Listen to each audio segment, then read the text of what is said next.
So cycle చక్రానికి ఇలాగా స్పోక్స్ని provide చేస్తాము. రిమ్ పైన రిమ్కి హబ్కి మధ్యలో స్పోక్స్ని ప్రొవైడ్ చేస్తాము. ఏం చేతనంటే సో ఇలాగ ఎంటైర్ మాస్ని మనం పెట్టినట్లయితే స్మూత్ అండ్ స్టడీ రన్నింగ్ ఉండడానికి అవకాశం ఉంది. So smooth and study running కోసము వీటిని మనం ఏర్పాటు చేస్తాము. ఏం చేతనంటే మూమెంట్ ఆఫ్ ఇనర్షియా I=mr² అనే ఫార్ములా మనకు తెలుసు.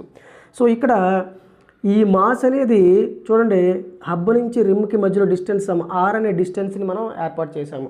సో ఆర్ అనేది పెరిగితే మూమెంట్ ఆఫ్ ఇనర్షియా కూడా పెరుగుతుంది ఈ రిలేషన్ ప్రకారం. సో మూమెంట్ ఆఫ్ ఇనర్షియా పెరిగిందంటే అపోజ్ ద చేంజ్ ఇన్ స్పీడ్లో వచ్చేటువంటి మార్పుని అపోజ్ చేస్తుంది. సో అపోజ్ చేయడం వల్ల smooth running of the cycle అనేది ఏర్పడుతుంది అనమాట. సో అందుచేతన స్పోక్స్ని మనం ప్రిఫర్ చేస్తాము. Why are spokes are provided in a bicycle wheel? ఈ క్వశ్చన్ని ఇంతకుముందు మనం కాన్సెప్ట్ చెప్పుకున్నాం కదండి, రియల్ లైఫ్ ఎగ్జాంపుల్. దాన్ని ఉపయోగించుకుని మనం దీన్ని చదువుదామండి, దీన్ని నేర్చుకుందామండి. The spokes of a cycle wheel increase its moment of inertia చెప్పుకున్నాం కదండి. ఆర్ అనే డిస్టెన్స్ని పెంచింది, అంటే హబ్ నుంచి రిమ్కి మధ్యలో స్పోక్స్ ఏర్పాటు చేయడం వల్ల రేడియస్ ఆఫ్ ది మాస్ యొక్క రేడియస్ని మనం ఇంక్రీజ్ చేసాము.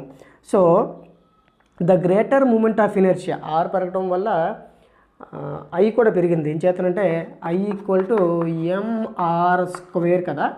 సో ఈ ఆర్ పెరగడం వల్ల ఐ కూడా పెరిగింది. So greater moment of inertia ఉండడం చేత the greater in opposition to change in uniform rotational motion.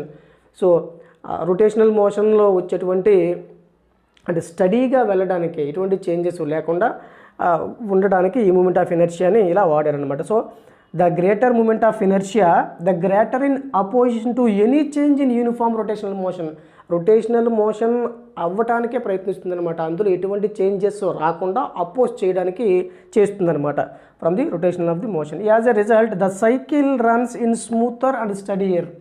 So ఎటువంటి ఇబ్బంది లేకుండా ఓన్లీ యూనిఫామ్ రొటేషనల్ మోషన్ని తీసుకురావడానికే ఈ స్పోక్స్ అనేవి వాడుతూ ఉంటారు. అందుచేత స్మూత్ అండ్ స్టడీయడ్ మోషన్ అనేది ఏర్పడుతుంది. Thank you.